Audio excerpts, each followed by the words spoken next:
السلام عليكم، كيف دايرين؟ لاباس عليكم؟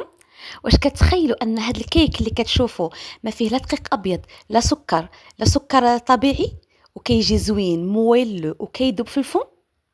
هاد الوصفه كتصلح للفطور، سناك، ومع القهوه صحيه مشبعه وسهله بزاف وما فيهاش قوه التبعكيك وقوه المقادير. باش نوجدو سيداتي غادي تحتاجي بنانه طايبه مزيان، ديك اللي ما بغيتيش تاكليها.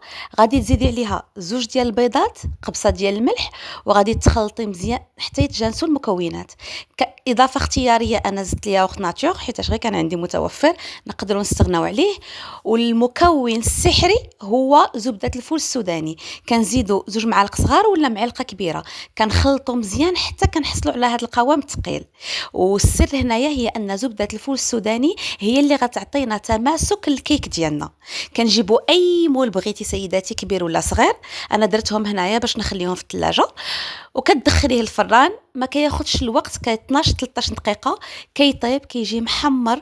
هنايا راه كيجي بحال لا فورم تاع تشيز كيك الا خليتيه ما يطيبش، ولكن الا بغيتي يجي كيك هشيش بحال اون جينواز غادي تخليه يطيب مزيان وتنقصي عليه. شفتوا كي كيجي زوين وهشيش وكيذوب، ويا سلام.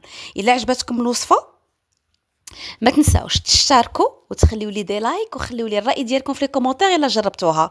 وكيف العاده ما تنساوش تشتركوا في القناه وتتابعوني، تخليوا لي لايك ولي كومونتير زوينين بحالكم، وبالصحه والراحه.